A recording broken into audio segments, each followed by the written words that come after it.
Hi friends, ഇത് എൻ്റെ ഒരു ഡെൻഡ്രോബി ഓർക്കിഡാണ്. ഇതാ നല്ല മഞ്ഞ കളറിലെ അല്ലെങ്കിൽ പച്ച കളറിലെ ഫ്ലവർ എന്ന് പറയാം. പക്ഷേ ഒരു കുഴപ്പമുണ്ട്, ഇത് നല്ലൊരു സ്പൈക്കായിരുന്നു ഇതിന് വളർന്നു വന്നത്. പക്ഷേ ഇതിൻ്റെ ഈ ഫ്ലവേഴ്സ് എല്ലാം പഴുത്തു പോവുകയാണ്, മഴയായതുകൊണ്ടായിരിക്കും. എന്നാൽ ഷെയ്ഡ് നെറ്റിലൊക്കെ ഇട്ടേക്കുകയാണ്. പക്ഷേ എന്തോ റീസണിൽ അതങ്ങ് പോകുന്നതാണ്. നേരത്തെയുള്ള ഒരു പൂവ് മൊട്ട് പൊഴിഞ്ഞു പോയി. ബാക്കി 3 എപ്പം പൊഴിയണം എന്ന് വിചാരിച്ച് നിൽക്കുകയാണ് ഞാനതുകൊണ്ട്. ബാക്കി ഫ്ലവേഴ്സൊക്കെ പൊഴിയുമോ എന്ന് പേടിച്ച് ഞാൻ പെട്ടെന്ന് വീഡിയോ എടുത്താണ്. നല്ല അടാപിടി മഴയാണ്. ഇത് നല്ല ഭംഗിയുള്ളൊരു ഓർക്കിഡ് ഇനമാണ്.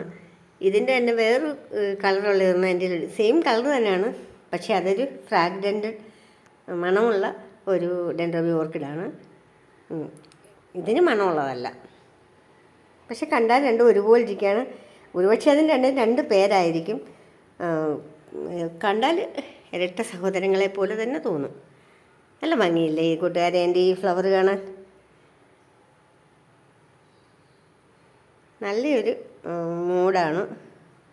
നിറയെ ബ്രാഞ്ചസും ഒക്കെ ഉണ്ട്. പക്ഷേ ഈ ഫ്ലവർ മുഴുവൻ വിരിഞ്ഞ് കിട്ടത്തില്ല. 3 മൊട്ടും ഇപ്പം തന്നെ പൊഴിഞ്ഞു പോകും. ഞാൻ ചിലപ്പോൾ അങ്ങോട്ട് കൊണ്ടുപോകുന്ന സമയത്ത് തന്നെ പൊഴിയാൻ സാധ്യതയുണ്ട്. രസമില്ലേ കൂട്ടുകാരെ ഇന്ന് കാണാൻ?